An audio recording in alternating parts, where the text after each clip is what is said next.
Anybody else want a pat down? Ringside Renaissance. Hit the music. You are now listening to the Ringside Renaissance Wrestling Podcast.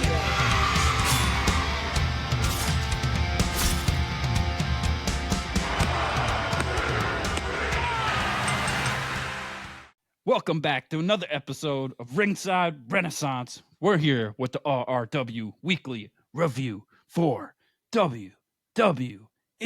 Yeah, that's SmackDown, that's Raw, and everything in between. And that's Pretty Deadly Jesse. Yeah, and I'm Andrew Kombat Jones. Yeah. Yes, sir. Yeah. What's up, Jesse? I'll tell you what's up is that fucking Carol Baskin. That I'm gonna fucking shoot her right bitch. between the fucking eyes. Yeah. Shout out to the Tiger King. Fucking free Joe, baby. Free Joe. But free them animals also, you know? Yeah, do both. Both. Yeah.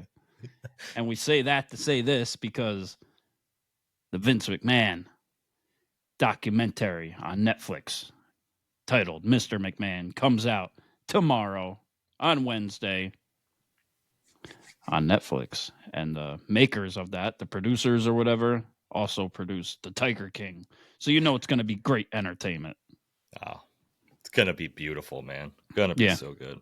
Vince McMahon already put out a statement saying that he was down with it at first, and then it turned into something totally else, which sounds very reminiscent of the Tiger King, and that you should take it with a grain of salt, and that Vince McMahon is not Mr. McMahon, and that's what the documentary is, promoting. Yeah. But I mean, either way, and he said, I was dating that woman, regardless if you were dating a woman or not. You got the text messages about you wanting to shit on her, like, yeah. And then like with the other stuff, promising people to the wrestlers, and like, I bet Vince McMahon been to a couple Diddy parties too. He's had a couple of his own freak offs. Sounds like. Yeah, very, very rarely do you catch lightning in a bottle twice, but apparently these producers did just that with Tiger King and now Mr. McMahon, and T's and P's to all the victims out there. We're not trying to make too much light of it, but it is comical. Like, how did this all come about? It like synced up with them following him around, like doing his career. It's very, very interesting. It's ego. That's what it is. People want the attention, and then it goes another way. And thank God. My God. Thank God for the cameras. I can't wait to see it. I'm going to be binge watching that all day, most likely. But, yeah. Shout out to everybody that rides along with the Ringside Renaissance. You already know the like, share, subscribe, all that stuff. Leave comments. Thank you for all the comments all over social media. We've really been enjoying them and having fun interacting with everybody. Yeah. Go on Twitter, or if not, go on to Discord and look us up. We got a Discord, Ringside Renaissance. We can go in there and talk some shit and talk about wrestling in there if we want to, and ask us questions in there and do whatever. I don't know. Whatever you do in Discord, we can do it.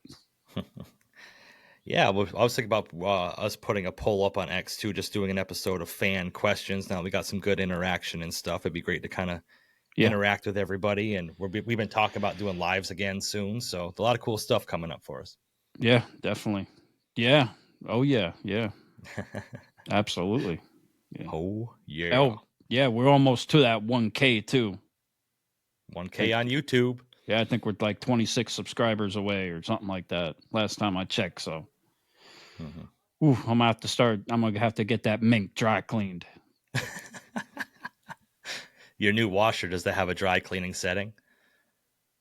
Oh, it's pretty fancy. I don't know about that. It's got like a fancy steamer though, but it is. There it is. Can't have it all, right? Yeah.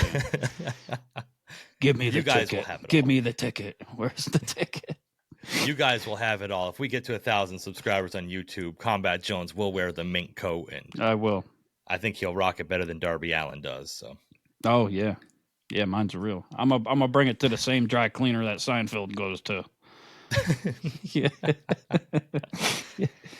Throwback. But yeah, WWE crazy. We got SmackDown, we got Raw. NXT will be on tonight. We'll see what happens with that. But SmackDown, a lot going on. Yeah. Yeah. SmackDown started out hot. It's on the USA Network now. I guess numbers, we're not big numbers people, but Yeah. the numbers came in, and I guess they're getting really good ratings for their first couple episodes. And I expected the first one to be up there pretty high. yeah, They did pull out all the stops, not so much as much for the one we're talking about, the most recent one, but they did some different stuff. Yeah. And this one started out hot with the U.S. title on the line. We had the champion LA Knight defending against Andrade. He dropped the L Idolo, I guess, but he's just doing the they just call him Andrade. Well, they say it in his theme in the music. music. But, Yep. Which seems to change quite a bit now, or he's kind of it was changing. It seems like he's got his thing now. Yeah. He's found his pocket. Yeah. Solid match, solid opening match. We've talked about them showcasing the mid-card titles a little bit more and having enjoyment with that.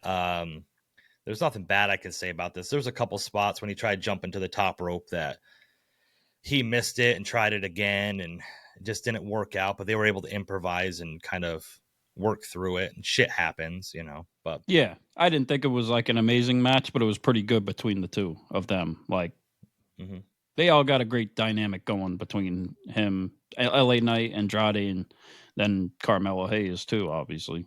So. Yeah. And I think it was a solid opponent. I couldn't think of a better opponent to like have him put on a good match against. Like Andrade's going to put on solid matches. That back elbow he does every time he fucking does it, man. It's like, they're hard hitter.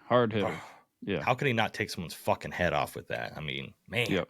They had good fighting on the outside too, and all that, and they're still going at it and like friendly competition. Two faces battling it out, right? Yeah. We haven't gotten that hate in the IWC either of people wanting LA Knight to lose the title yet. So he's still grabbing people. Everybody, as soon as they get a title, there's haters online. From what I've seen, I haven't seen too much of that. True. Yeah. And that's one of my pet peeves too. Like as soon as someone wins a title, like the next day people are like, "Oh, who should dethrone who?" Like give them a title run here. Like don't fucking write them off yet. But yeah, he had a solid match. Andrade looked good. It's leading to more stuff with Andrade down the line that I don't know if I'm too big of a fan of, but I can't say that. But at the end of the day, LA Knight hit the BFT. He got the 1, 2, 3. He retained his title. Still the U.S. champion. Knight. Yeah. Thank you.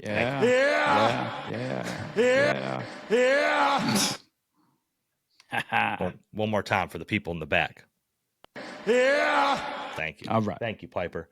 Yeah. So that kind of got into after this match was kind of, we'll talk about real quick. Andrade was backstage and talking about the loss. And as he was talking about the loss, Melo came over and got in his face and just put the fries in the bag, bro. Yeah. Woo!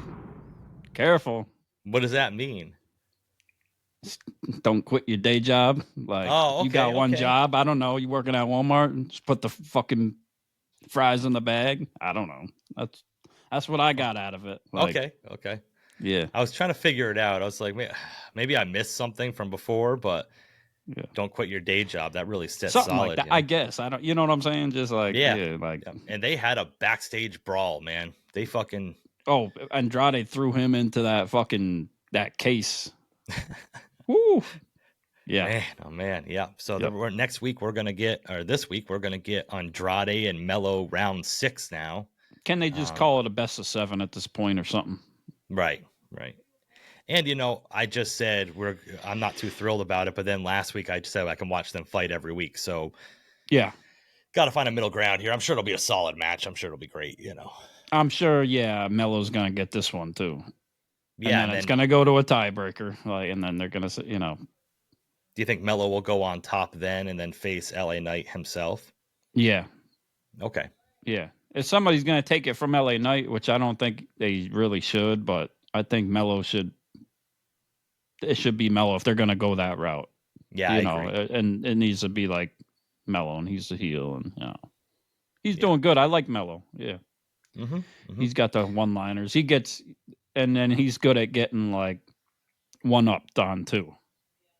Yeah. And he plays it off well, and he goes, and then he comes back with more. So, yeah, his reactions are really good to it. Yeah. Next, we had the meat and potatoes of SmackDown that everybody's talking about. The internet is abuzz. Oh, geez. Yeah. We had the face-off between Cody Rhodes and Roman Reigns at Georgia Tech University football Georgia field. Tech. Yep. Roman Reigns pulls up with an entourage. I thought everybody had disbanded the Bloodline, but apparently he's still got people in his corner. They had 5 SUVs pull up, and then Cody pulls up in the sports car. They do this face-to-face with some Law and Order music in the background. Yeah, it was like a movie for sure. Mm-hmm. It was definitely cinema. Yeah. Cinema. Yeah. That's what they were going for. Good acting on both behalves. Like they both look good on the camera. Said a lot of crazy shit. A lot to unpack, I guess, going forward to build up them tagging together, because obviously they're not on the same page. That's for sure. That's for sure. They both, and Cody, Roman, what I really gotta know if that bad blood, are you gonna have my back? Yeah, because I'm gonna have your back. Yeah, sounds like something Diddy was saying back in the day. Yeah, it was a little suspect. I'll have your back and your front too. I've got collateral. Yeah, I'm not okay. So I enjoyed this, but I'm not a big fan of like the overly produced. Yeah. Okay. Stuff. So this was kind of just it was a little over the top for me. Like every time someone would say something, they'd go dun dun, and they'd show the other one's reaction. And they'd put something on screen. Yeah, they'd show a little glimpse. Edited it. And Cody does this like. Yeah, with his face that I'm not. And Roman does his fucking thing too. Where, his face is like twitching. Like they both had. Yeah, I liked most of it. Like the end part when Roman's like, "Okay, so just tell me what you want."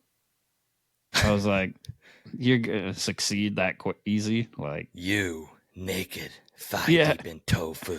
I just want to know that you're going to have my back, because I'm going to have your back. So it's going to be completely equal and consensual.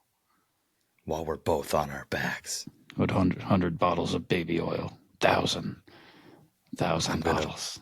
I'm going to butterfly you if you're going to grizzly bear me. Yeah. Google those terms if you don't know. Oh, Lord. Yeah. I mean...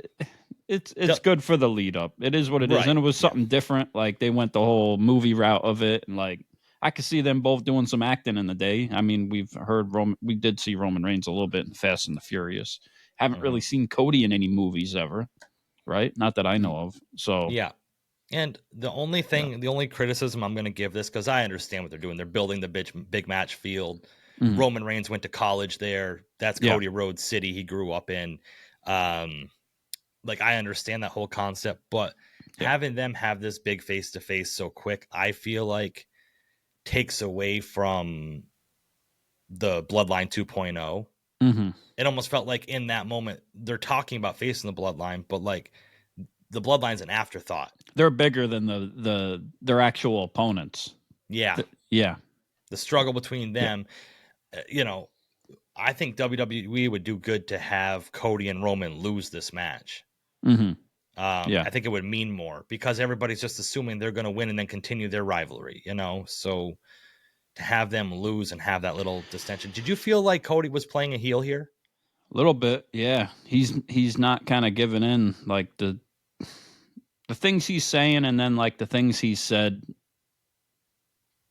like on SmackDown a little bit. Well, he wasn't. Yeah, he was on the end of SmackDown. But the things he's been saying lately and there, like, I feel like if you look back to, like, the Ring of Honor, like TNA type of stuff a little bit, when he had the title there and he was kind of acting like he was bigger than everybody, and, like, it seems a little reminiscent.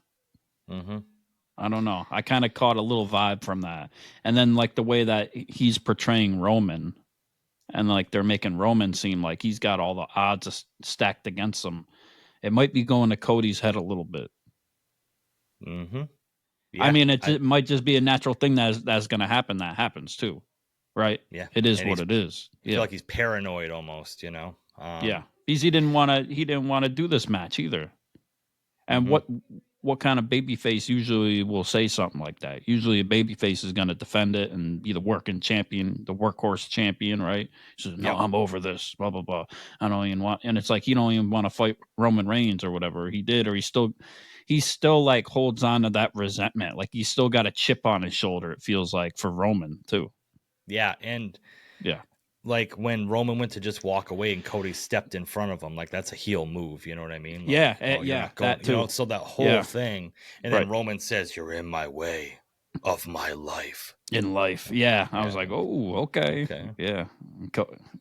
And then they're talking about, like, when it's over with, that he's coming for what's his. And Cody's like, it's not yours anyway to take or whatever. But yours anymore. Yeah. But like, so they're building up for a match again after this is done. I don't think they should, but I think if they could, I guess. And if they were going to do it, maybe, I don't know, by the time Netflix hits or something like that, and have The Rock interfere and cost Roman the match to set up for Roman and The Rock. And then they still keep the door open with Cody and Roman in a way. Or something. My thought process is to have Cody against The Rock at Netflix. Yeah. The Rock wins the title, and then Roman beats The Rock at WrestleMania for the title. Gets the tribal chief back and gets the title back. Oh, okay. And then that keeps Cody off. Yeah. Okay. Yeah. I don't know what Cody would do. Cody and Orton, maybe. Mania. I don't know. There's a lot up in the air right now that they can do, or where they can go with it. And I love it. Interesting. Yeah. I love it. Yeah. Then next, what I didn't love is we had Apollo Crews against Vinci. They had a longer match this time. Yeah, a little bit longer. Lasted a couple more minutes this time. Yeah. Well, I did. Yeah, I did last night too. But shout out to you for that. Yeah, I tried, man. I was just thinking of other thoughts, you know. Yeah.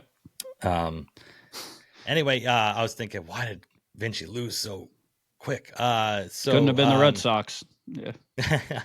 They're on a winning streak, baby. We're not dead yet. We're not dead yet. They got to win out and get some help. We're still there, but the Packers are fucking rolling. So that's true. Yeah, I don't know. See the direction they're going with Vinci. Maybe something's going to happen here that I don't see. But right now, I'm just not a fan of this at all. It's just burying him. They're really adding some plight to him. Like, I don't. Yeah. Nothing I'm interested in right now. It's weird. Kevin Owens came out to the ring because they asked him backstage, what do you think about Cody and Roman teaming together? And he's like, I'm going to go out there and tell him. Speechless. Yeah, he didn't know what to say. Byron, I don't know. Yeah. So he came out to the ring to speak and talk about how he feels about all this, and he couldn't get 3 words of Sunday out because here come the Bloodline 2.0 without Solo. Yeah, and they had showed up at the beginning of SmackDown without Solo, with the epic Pat Frisk intro. Yeah. Yeah. You don't pat me, I'm triggered. Yeah, you can't pat any of them down. Yeah. Anybody else want to pat down? Yeah. And then fucking Tama Tonga comes out to the ring with KO. Yeah, You've been calling it. He was doing his thing again. I was happy about it. He's got to stick with it. Like, you might, like, what? It's his thing. Like, Captain Spaulding. Yeah. Oh man, our Tonga inside Loa jokes did a run little deep. better this week too. He did good. Yeah, listen, He made it through the Pat Frisk machine. it'd be funny if he like left his pocket watch on or something and it went off as he was walking through, just to kind of add to it. Yeah. Yeah, they surrounded the ring. They were gonna fucking take out KO, and then DIY came out for the rescue, which set up a fucking 6-man tag at the end of the night. I'm like, oh yay. Yeah, here we go. If you do it yourself, why are you helping other people? You're not doing it yourself at that point. I need to change the name of your group. Yeah. The Dicks, DIX. So then Bailey and Naomi faced Nia Jax and Tiffany, and Nia Jax were backstage before this, and Nia said, "Tiffany, if you lose, maybe you should leave SmackDown." Yeah. Okay. Mm-hmm. I got the briefcase, bitch. Yeah. Don't matter if I leave, I can still come back and challenge you. Exactly. Yeah. Yeah. Standard tag team match. Bailey and Naomi show some dissension because each one of them wants the title shot. Right. I was wondering if they're going to go this route. The double pin? Yeah. Never even crossed my mind. Yeah. I didn't think it was going to happen, but I was like, I wonder if they, then they would not know who. And then I don't know how they're going to go forward with it. Oh, they said this week it's Bailey against Naomi. Oh, shit. Contender. Oh, I missed that. They said afterwards. Yeah. Shit. So, I was wondering if they're going to do like a triple threat or something. And I was like, I don't know if I want that, because then it's like Nia has to win. Yeah. Yeah. Yeah. And I agree. And yeah. They could have just settled this just by having Naomi and Bailey. I guess they have to drag the story out to Bad Blood, but yep. I mean, it was all right. I'm not a fan of Nia Jax at all. The constant teasing of her doing the Annihilator and oh yeah, she's she's horrible, man. It is. It's bad. I can't stand watching Nia Jax. I just think she's not a great wrestler. I don't think she sells good. I don't think she understands the concept of it or anything. No, her hair reminds me of the whacking, wavy, inflatable arm flailing tube man when she like moves her whole head like sways. Yeah. I'm not a big fan. I don't know. I just and they just got their ass kicked the whole match too. Yeah, like it just wasn't, I don't know, believable really. And then like, what do you think about Naomi and Bailey? Like, do you think Naomi might get the shot since we already seen Bailey and Nia? So if like Nia's going to hold on to the title, should they just let? Yeah, Naomi take a loss. Yeah, that's what I'm thinking. Yeah, that's what I'm thinking. Justice for Bailey. She should have the title. She should be running with it and have a meaningful run. But that's not what we're getting. Naomi gets huge pops too, though. Like, and Naomi is great in the ring. Like, she's great too. But yeah, she's got a lot of assets. Oh yeah. That glow is undeniable. Yeah. Combat Jones glows every time she comes out. Yeah, true. And then blows every time she leaves.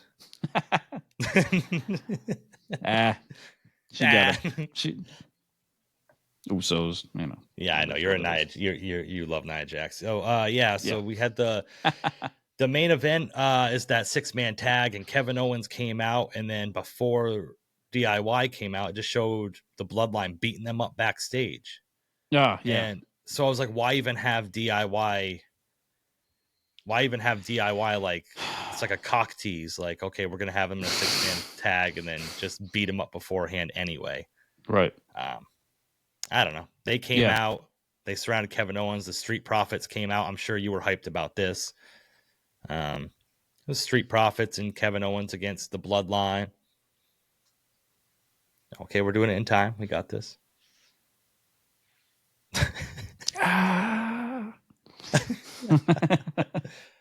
Yeah. I wasn't a fan of the end of this match. The match itself was what it was. They're trying to assert dominance in the Bloodline. Right. I'm not crazy. Was stupid. Yeah. I wasn't hyped for the match at all. Yeah. Mm-hmm. Just want to. I love Jacob Fatu. Oh yeah, and he's just getting better and better, like showing himself. Like he's He's the best member of the Bloodline for sure. Tonga Loa. Yeah. We need Tonga Loa versus Roman. We need Tonga Loa versus everybody on the roster. We need it. My God. Chops.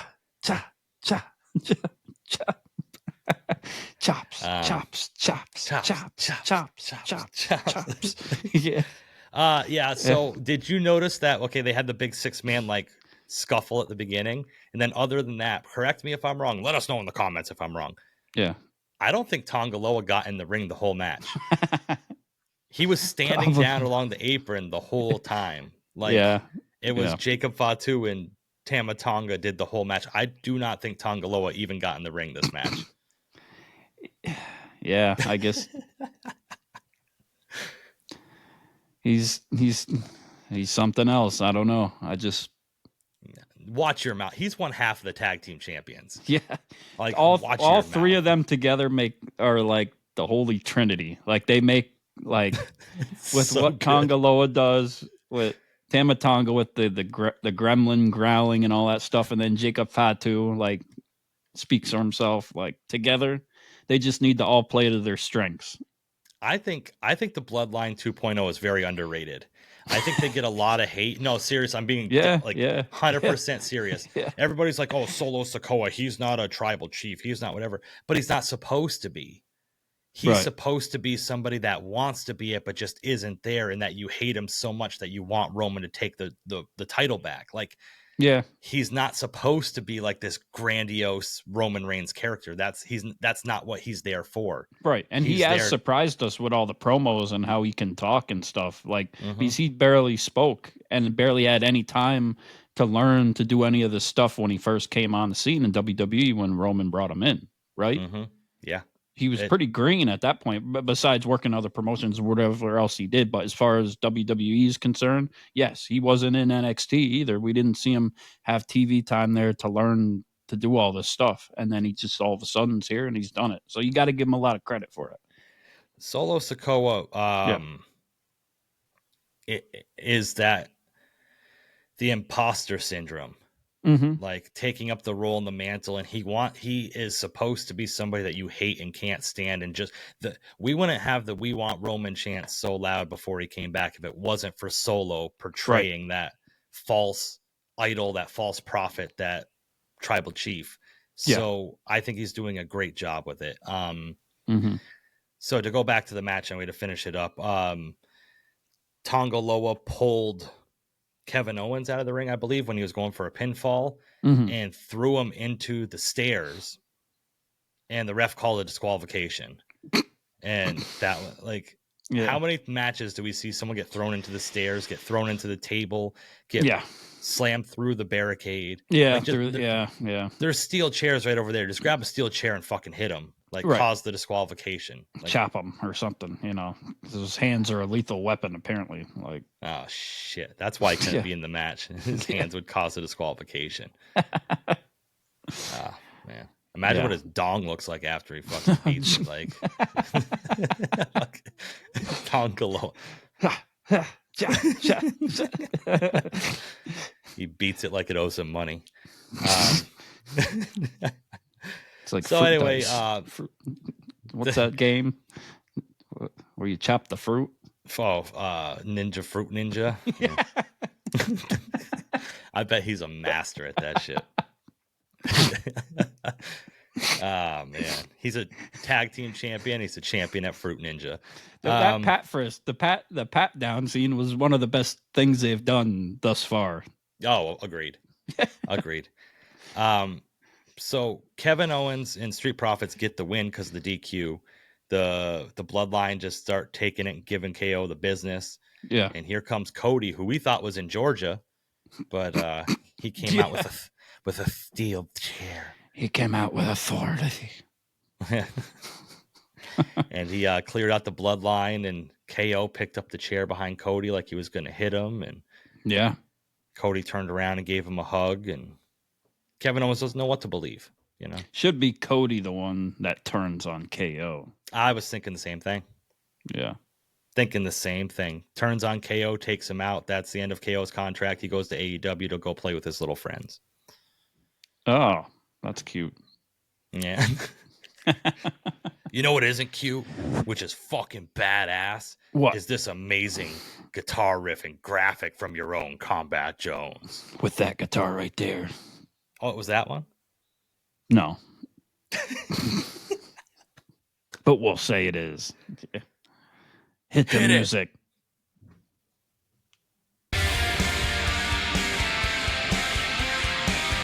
Monday Night Raw. Shout out Mr. McMahon. Don't shout out Mr. McMahon. Yeah. So we got Viva la Raza. We got it's starting out with Dom and Liv coming in the lowrider. Tribute to Eddie Guerrero. What was it? What'd you say it was? I don't know. What'd I say? I don't know. I just want. Viva la Raza. Now you got Eddie Guerrero. do it again. Yeah. That lowrider, which is also available in Walmart.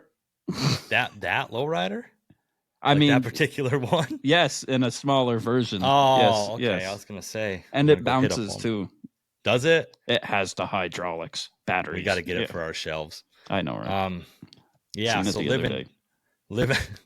Liv and Dom were coming to the ring, and we saw the Beast, Braun Strowman, and Bronson Reed fighting. They're like, they're still fighting. Yeah, a week later in a different arena in a different city, they're still fighting. So. Monster versus monster. It's like, too bad there's not another Godzilla movie going on right now because they could be promoting it with this.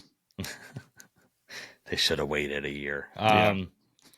Yeah. So Dom and Liv come out to the ring, and because of your Liv, Dom, I'm going to let you break this one down a little bit. Yeah. They come out to the ring, talk their shit. That's about it. Like, and then they're rudely interrupted by Rhea Ripley. Interesting. What's going on with this shark cage? Yeah, I thought it was Shark Week again for a second. I was like, hold, where are we again? Yeah, It may be for Liv. yeah. No, Liv's playing in. She obviously knows, she's conscious of the her laugh and that everybody's been making fun of it and how because she just talks. does it more. Because she's doing it more. Yeah. It's smart. She's playing into the heel with it.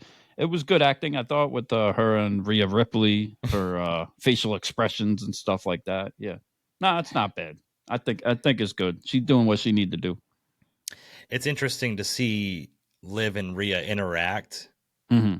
And their facials with Dom right in between them. Right? Yeah. Everybody's going on the IWC about Dom and his body language and how great it is too.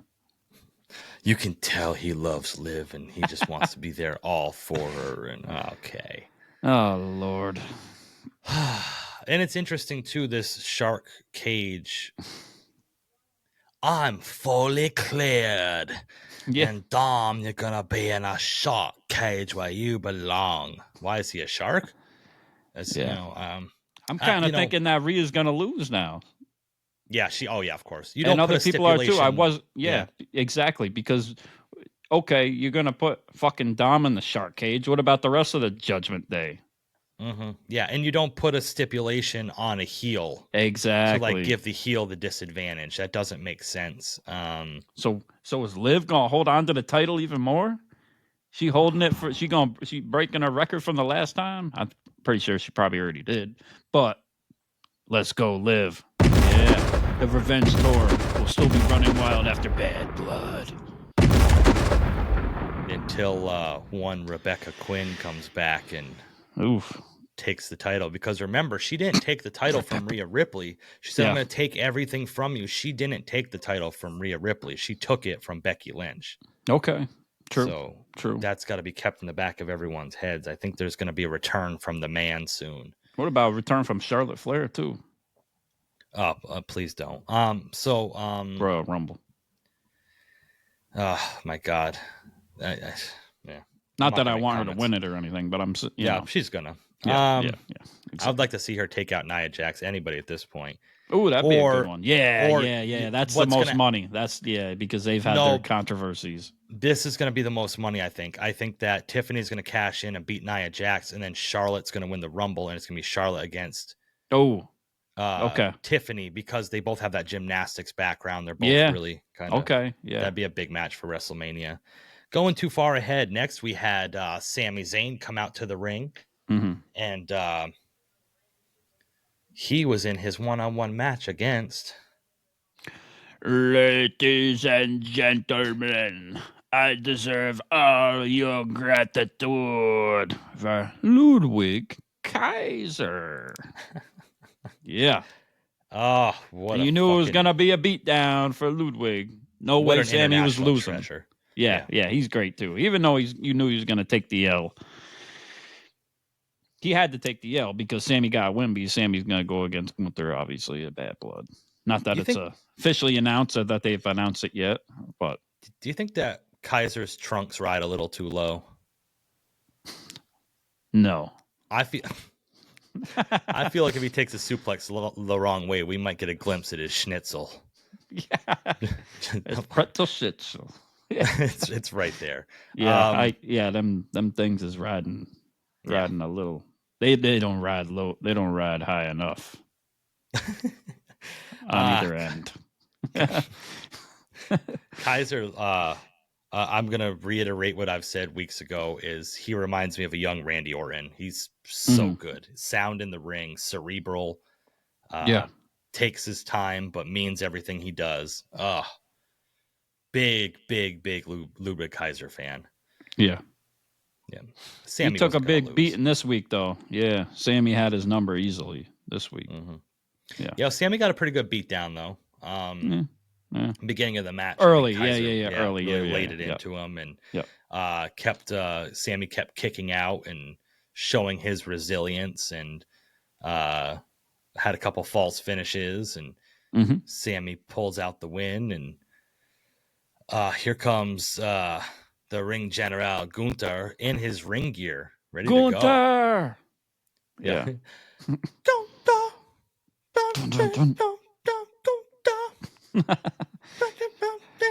Yeah, I don't. He's in his ring gear. Like, what the fuck is going on here? Yeah, because he teased the match. Yeah, because he said, "Oh, you think you're ready for?" I think tonight is the perfect night. Like, everyone's thinking he's going to put the title on the line tonight, and then he says, "To tell you the answer is still no, 9." Right. Yeah, it's got to be Bad Blood, right? There's no way they're gonna. Yeah, I would be disappointed if they just did it on Raw. Yeah, because you think they would have announced it last night for next week. Yeah, because there's only one Raw left before Bad Blood. Sure is. Yeah. So that's most likely what we're getting now. Do you think stranger things have happened because of events? I'll bring it up at the end. Just remind me. Then we get the Judgment Day backstage. I didn't like this at all. I liked it because it's already showing dissension, because Finn Balor keeps talking about there's no leaders. But Liv was calling the shots tonight. Right. She was like, Carlito, you need to win this match. JD, you need to do this. As she should. She the champion. But there's no leaders in this new Judgment Day, though. Oh, yeah. They're all equals. Yeah. Oh, man. When they're on their knees in front of Liv, they're all equal. Or she should be pushing Dom to be the leader. If not, right? Yes. That would make sense too in that dynamic, because it would be the opposite of what Rhea was doing with him in a way, right? Yeah. Yeah, but she's secretly working with Finn. So it was my Liv, plan I've been cheating on you all along. She sucks, right? Her laugh is very annoying. We're all about positive. It's on purpose, though. It's purposeful. It's meant to piss you off, to be annoying. When she was a babyface, she had that laugh, so it's not purposeful. She sucks. Nah. We're all about positivity here at the Ringside Renaissance, and I'm positive she sucks. Oh, jeez. She's a champion. I'm riding. So I'm not giving up on this. So is it Nia Jax? Do you think Nia Jax is great because she's horrible? Okay, thank you. Yeah. Let's put it this way. I'm going to start my Nia Jax fandom. I'm a Jack's ass. I hope you let me know how that goes. Yeah. I'm not in denial that Nia Deny is. Liv. I couldn't fucking do that. Deny. So we had Dragon Lee against Carlito. Whatever, standard basic match. Carlito took the loss. Still making Judgment Day out to be flunkies. The Nile is not just a river in Egypt. Jesus Christ. Whoopsh. Yeah. Yeah. So Dragon Lee won over Carlito. Wasn't too big on this. The finish was kind of flat. Took a bite out of his apple. Yeah. Would be the ultimate insult. Do you think Carlito likes getting his apple bit? Or his apple ate? I wonder what kind of apple that is. A caramel apple. No. Moving along, we had Karrion Kross backstage with The Miz, and Karrion Kross is that devil on everybody's shoulder trying to get them to go to the dark side. And The Miz I was like, a little bit upset. What is he doing here at first? I was like, why is he giving him a pep talk? Yeah. He was kind of like off camera and then just kind of like. Yeah. Hey, Miz. Remember who you are. Yeah. I remember who you are. I watched Miz and Mrs. And I saw in that show that you're a stone cold monster. Miz takes off and he gives his sick little smile. Yeah, Gotcha. So I don't get like the Final Testament is a failing group. There's nothing really big around them, but now they're teasing Xavier Woods and now The Miz to join the Final Testament. Oh, is that what it's going to be? Yeah. I don't know, because Xavier Woods, remember, he was getting in his head a long while back. And right. Now it's The Miz. And they're still teasing Xavier Woods' heel turn. Mm-hmm. I don't know. So we had Miz come out to the ring for his match against Bronson Reed to try to slay the monster, but that didn't happen. Because before he could, we got Braun. One big SOB. Oh, shout out Jim Tessitore too. Yeah. I really like this. He screamed the tsunami. Double tsunami. Yeah, last week he told Wade Barrett that Wade was glazing Dom. I think he gets it. Tessitore was on fire for Monday Night Raw. Yes. Especially the end. For the main event, that it was his best moment. His best commentary so far. He gets it, and shout out to Wade Barrett as well for kind of guiding him along and helping him kind of get into his pocket. You know, Wade is a good yin to his yang type thing. But yeah, we had Bronson Reed and Braun Strowman fighting, and Miz was all pissed off because he didn't get his match. And we had 45 security guards come out of nowhere, and next week we're gonna get a last monster standing match between Bronson Reed and Braun Strowman. Yeah, like Adam Pearce is so mad about it that they've been fighting. So what does he do? Gives them a crazier match. Yeah, he's mad that it's just doesn't make sense to me. No, all Adam Pearce is there to do backstage. Medic, I need a medic. Break up fights. We need somebody right now. Got somebody here right now. And he whips his glasses off. Yeah. Real good at that. Wish I had glasses to do that. And Kathy Kelly, I think, like called him out. Like, are you going to get control of this shit? Or like, I'm trying to do something here. Pierce, what the fuck are you doing here? Come on. Every week. Come on, Scrap Daddy. Get it together. Scrap Daddy. Scrap Daddy app. The highlight of Raw was the man, Drew McIntyre, coming to the ring. Yeah, okay. And to give his rebuttal to CM Punk's promo from last week. Yeah. And, boy. It was good. This match is sold. I understand Roman and Cody against Jacob Fatu and Solo, but CM Punk and Drew McIntyre should be the main event for Bad Blood. Seems like they're saying it is somewhat. You think so?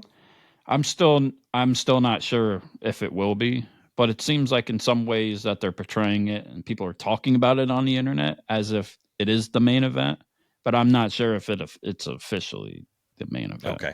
Okay. But then with the way that they did the whole like movie scene with Cody and Roman, I don't know. And I think it really depends also is what is going to happen at the end of the Cody Roman tag match. Like if they're going to introduce some type of new people or something, Right. it might have to be at the end. Mm-hmm. But yeah, it's not going to be first. Yeah, and those are the two matches everybody's wanting to see here. I mean, right. Sami and Gunther, okay, that's going to be cool. I don't even remember any other matches. The Liv and Rhea. Mm-hmm. If you're part of that pocket of the fandom, right, that's what you're going to watch. Imagine having a match in the card like CM Punk and Drew McIntyre and Hell in a Cell after this huge feud they've built, and people are like, "No, I'd rather see Liv and Rhea." Yeah, and can you put like Punk and Drew right on like second to last before Roman and Cody? It might steal the show and like completely be done. You know what I'm saying? The audience might be done by then, depending on what they're doing. So yeah, they'd need a cool down match in between. Maybe put Liv and Rhea in between it. Yeah. No, so that's a big story too. Yeah. We got Finn and Damien too. So and people are suspecting that Finn might go back to the Demon King for the match. Yeah, he said he didn't want to portray that as a heel though. Oh, did he? Oh. Yeah, he said that in but it was like a not official WWE interview. He just said that somewhere, I believe. So we'll see. But the match card, the card placement is going to be really interesting going towards it. Then we had the Damage Control against the Unholy Union. Yeah, Damage Control had their little backstage thing with Jade and Bianca. Yeah. I see you. Yeah. I see you. Probably gonna get canceled for that. Kerosene got her freaking thing. They're so over the top. It's good. It's good, but they need to let go of the Damage Control thing. Like, just go back to like your old name or whatever the hell they used to be, because it's like it's Damage Control was Bailey's thing, and then this and that. Now it's like the music doesn't even fit them, and like the look doesn't even fit them. They're coming out in their old, attire. It's just like. Yeah, I agree. Yeah. Dakota Kai and hopefully Asuka come back at some point, and then it would kind of feel more like Asuka's seriously missing out of that group. Yeah. Asuka's. I'm number one with Asuka. Oh my god. Yeah. So good. Yeah. So anyway, the Damage Control gets the win here. So I guess they're kind of pushing maybe a Bianca and Jade against Damage Control tag title match coming up. Yep. And shout out to give a little bit of love and shine to the women's tag team division. At least they're trying to feature it a little bit. Right. Yeah. Better than the men's tag team division right now. Oh yeah. Ain't nothing going on there. American Made versus the New Day. Yeah, whatever. It is what it is. Yeah. Funny backstage thing that they had with Kofi and Xavier Woods. With the trombone and the bootios. The bootios and the donut. Yep. Yeah. I think that this all is going to lead to... I don't think Xavier Woods is going to turn. I think that it's going to show like he's going to, and then they're going to have Big E come back as kind of like a manager role. Oh, okay. And reunite them, because they keep talking about it's not the same without Big E. It's not the same without Big E. We can't have any of these old gimmicks without Big E. We're not winning anymore. I hope Kofi turns on Xavier Woods, because he just gets tired and sick of his shit.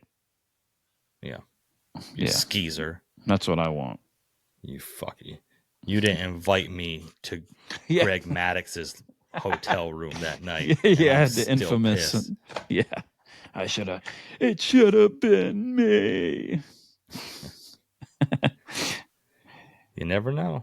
Xavier Woods mad though. He got that chip on his shoulder. He's the one that's never had a singles championship. Yeah. Yeah. Didn't go well for him either. Yeah. That just doesn't have as much fire to it as Jey never having a singles championship. But Yeah. I understand what he's trying to do. Go back to playing video games, you nerds. Yeah. Yeah, so at the end, the American Made beat the New Day. More dissension between the ranks. We'll see how that plays out. Not really something I'm too big into. Rey Mysterio and Xavier Woods backstage. Yeah. Hey, man. It's all good, man. I just want to... Why don't you worry about your son? Accents. Yeah. Gotta stop doing these accents. I'm sorry. It is what it is. So, yeah. It's funny. So we might have, I think, Xavier Woods against Rey Mysterio next week. Yep. Ooh, a little bit of a heel. Oh, yeah. The heel for Xavier Woods there. Yeah, see how he does. Ooh. Damien Priest had a promo building up the Finn Balor match at Bad Blood. There was no Damien Priest or Finn Balor in the arena this week, which is kind of interesting. True. Yeah. Maybe they had some personal business to attend to. Right. But yeah, it's building up that match pretty solid. I think that the Judgment Day should run the table as far as those matches go at Bad Blood to kind of give them some credibility because they've been losing it. Just my personal opinion. Yeah, I can see that.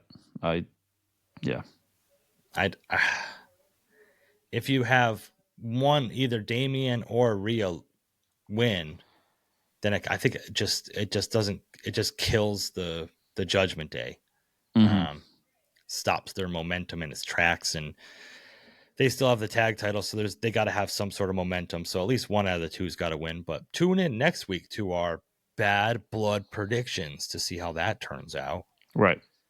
Man. Yeah, we got another week left to see what happens with some of that stuff. So, yeah.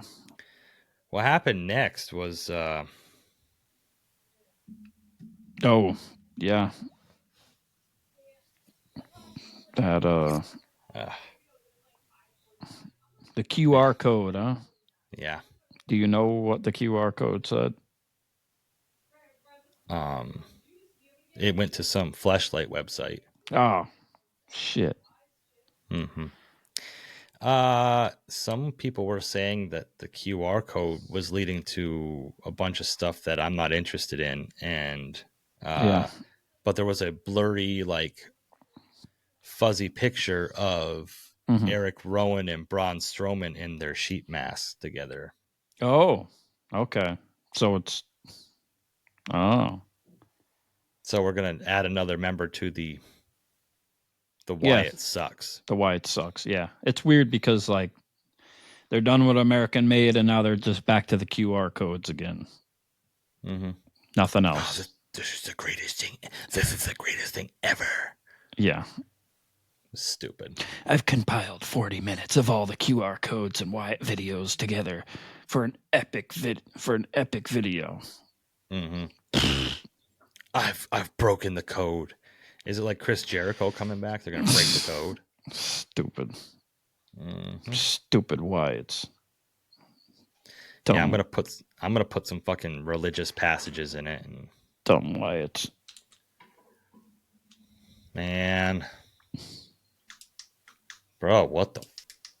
Oh. Damn.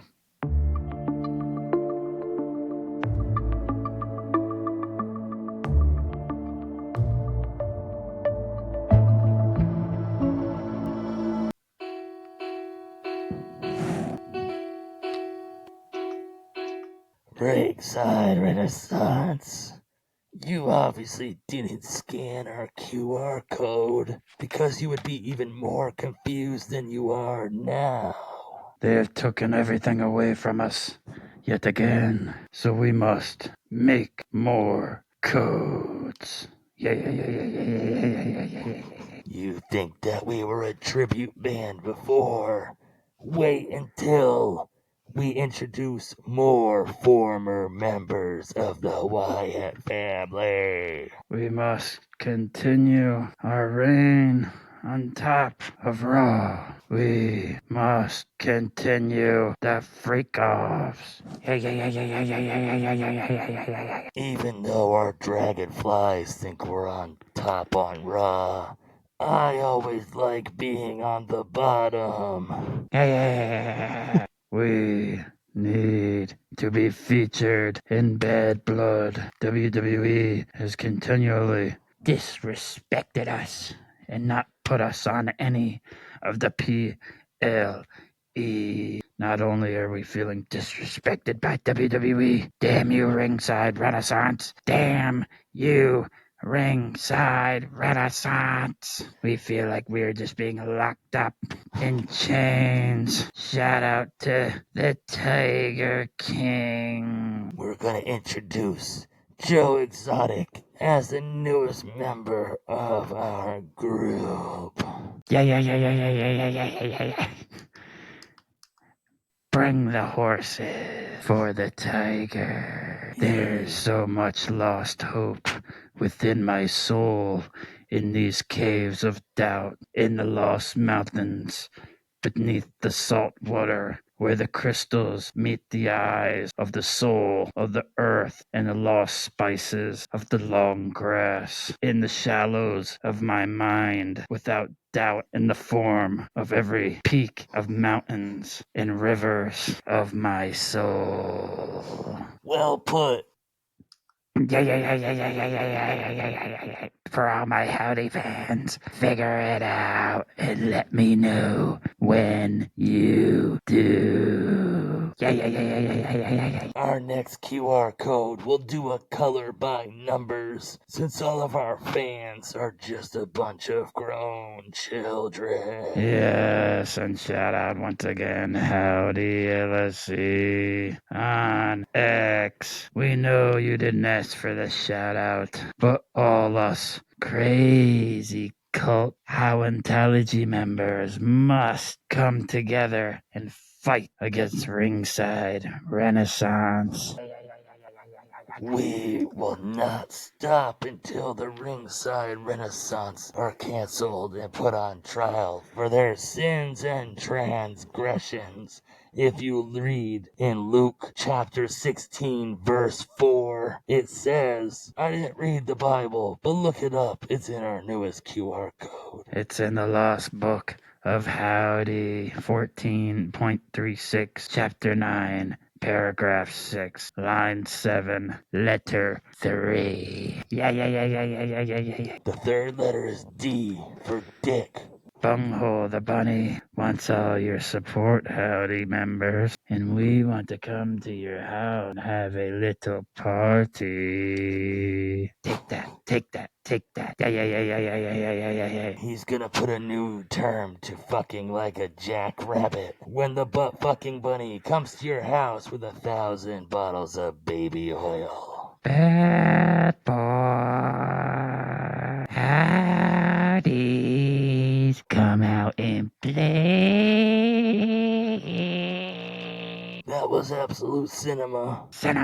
Next, look out for our new QR code, which will talk about the deep depths in the Marianas Trench of my mind that fits in all the lost souls of our cult beneath the depths of disclusion and desperation that's felt so deeply within every member and everything that's connected within the spiritual butterflies and moths and bunnies and skeletons and buzzards and bitches. Yeah. Bunghole bunny, you got a really good way with your tongue. You should do deaf poetry. You should see what I can do with these ears. They say I have a way with philosophy. Come to my side so I can come all over you. Yeah. Ringside Renaissance. We said for the last 3 weeks this is your last warning, but this is your last warning. Oh, Lord. Last warning. Warning last. Third letter of the last word. Warning R, which means it's September. September means the last time Howdy came back. And then it had another QR code. And the QR code led to the number 6. And it led back to the cave. It all makes sense now. You have to believe. Believe. I can smell you from over here. Wasn't me. It smells like polygrip and Vaseline. Oh, shit. Literally. Shit. Wait, shit, literally, that's what I just did. Which means, last week what I just did was shit, which was in the cave, which was meant another QR code, which meant another thing, from another thing, from another thing. Our fans must figure that out. We don't know what we're talking about, so hopefully you all can interpret it and find out Yes. for us. Yeah, we speak in vagues, we speak in riddles. Come diddle me and play my fiddle. Come to the caves, let's do some riddles. Come to the cave with the bunghole, the bunny. And I have something for you this time. It's a vat of howdy. He took a shit in it and he calls it howdy doody. More QR codes to come. I'm sensing more crazy fans coming our way. More cinema. I'm getting another reading against the Renaissance of Ringside.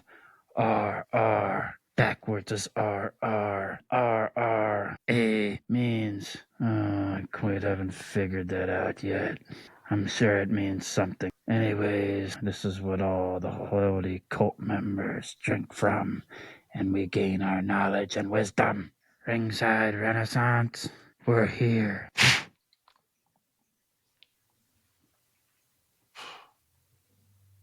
What the hell is this? Bro, what's that? Again? Are we back? What's going on? What is that? Oh, I feel like I'm talking in riddles, and the riddles have to do with today's date. And today's date is the 24th, and yesterday was the 23rd, which means it was Raw, which means that there was Howdy, which means there was a cave, which means there was another QR code, and the QR code led to something. Oh, my memory's just blank now. Now there's random people DMing me talking about this cult of howtology they want me to join and send money and pay for these QR codes and talking about caves and all types of stuff. I won't stand for it. The main event of Monday Night Raw, the Intercontinental title match, we had Jey Uso challenging Bron Breakker for the Intercontinental title. Jey Uso came out in the crowd. He had a fresh attire on. Yeah. The crowd was fucking pumped. They were hyped. They were ready for it. Bron Breakker came out. He had some dogs in the crowd. Oh. People were asking us last night. They had sent me asking on TikTok. They said, "Are you yeeting tonight or are you barking?" I said, "It's Monday Night Raw. We like to do a little bit of yeeting and barking." I was gonna say I did both. Raw on Mondays. Yeah. Yeah. Oh. There Not it like is. Shannon Sharp though. Yeah. Yeah. That's Cave Manning. He was Cave Manning. Shout out Shannon Sharp, bro. I have to up my game after that. So I mean, this match was good. Bron Breakker is good. I had some feelings about the finish. Bron Breakker just kept like overpowering Jey Uso and countering everything and like doing all these powerful moves, getting two counts. And every time he was getting a little more frustrated. Right. And yeah, he was getting taken off his game. And the facial expressions whenever he'd get a 2 count and wouldn't get it. And like frustration. Yeah. Frustration and losing his focus and losing his cool. And that was the story when he first faced Sami too, remember? So true. Yes. When Jey Uso hit the first splash and Uso splash and Bron Breakker kicked out, I was like, okay, Bron's definitely winning. Like, it's over. It's over. Then they just totally fucking did a 360. Yeah. Which I loved it. I mean, I don't know going forward if it makes sense with booking or where they're going with it, if it's the right thing to do. I mean, I'll give them the, give them the credit and give them the, they can run with it. Yeah. So the way the match finished is Bron Breakker went to do a spear on Jey Uso outside the ring. He countered it with a super kick and then speared Bron Breakker through the barricade, then threw him back in the ring, gave him another spear that looked like shit. I'm sorry, Jey Uso spears looked like shit. Yeah. It's not as great. And then got to the top rope, did the Uso splash. 1, 2, 3. You have a new Intercontinental Champion. Surprise is an understatement. I was pissed off when I first saw it. Yeah, I was like, holy shit. Because I was like, man, they're doing Bron Breakker like this. Right. But when I looked back at it and reflected on it a little bit and thought about it, like, Jey Uso's over right now. Yeah. He's probably not going to have a long title reign. Right. They're giving him his first singles title. The way they played it with Bron Breakker not being focused and getting more and more frustrated and losing his focus is just a character progression I think that they're doing. Yep. And the lead up to it with last week's promo too was great. And it's just like Jey showing his wisdom to win over Braun. Yeah. Like, I didn't think it was going to happen. Like, what a great swerve too. Like, going forward, who knows if it will be the right thing to do, but Jey definitely deserves it. So congratulations, Jey Uso, the Yeet Master. Yeet, yeet, yeet. All on a Monday night.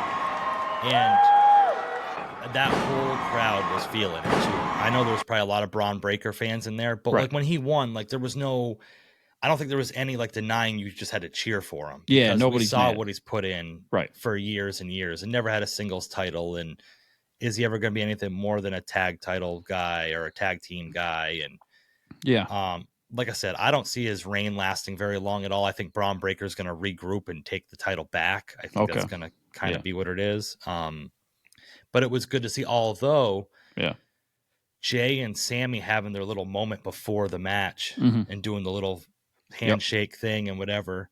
Could you see Sami dethroning Gunther and having Sami and Jey as world champion and Intercontinental Champion together?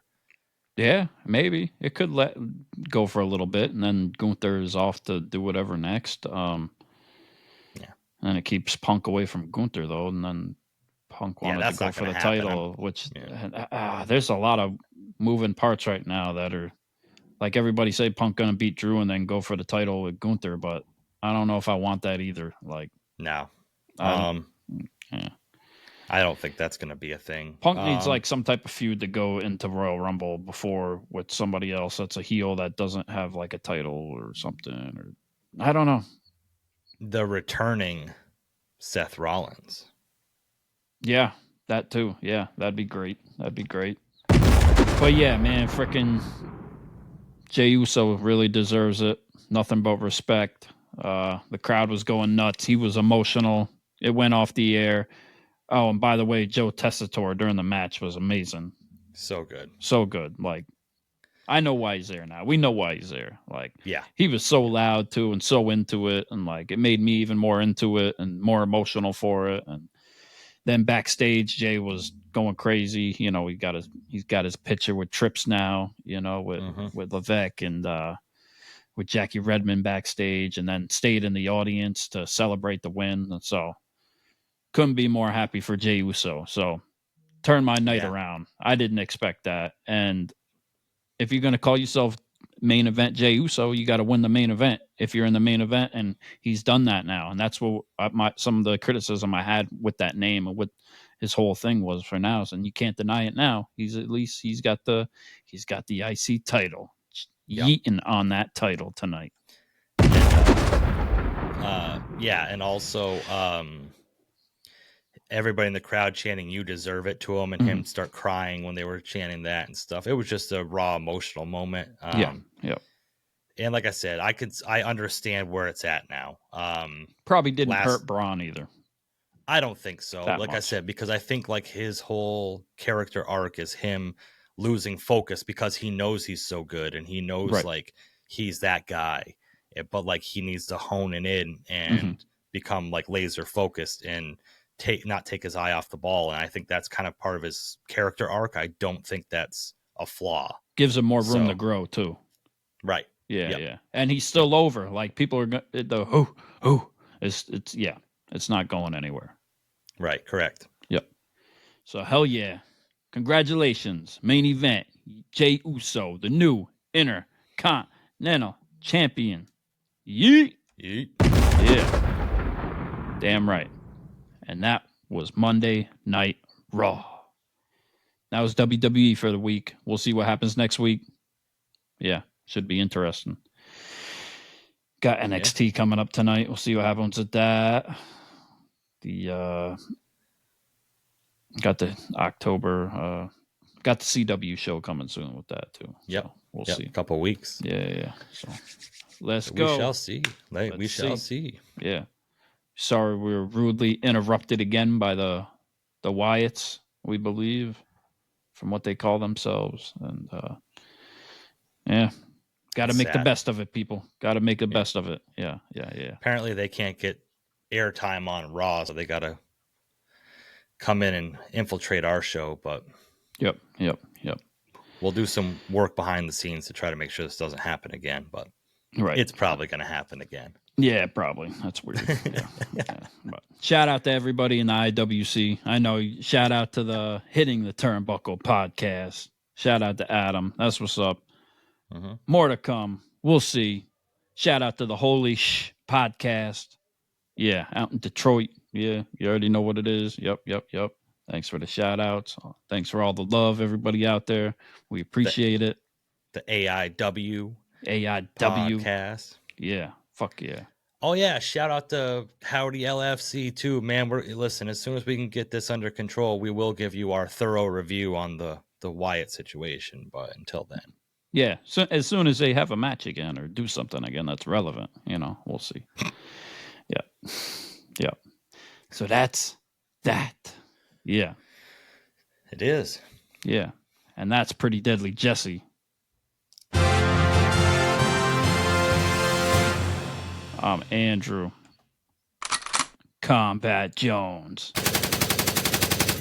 You've been listening to the Ringside Renaissance Wrestling Podcast. Peace. Yeet.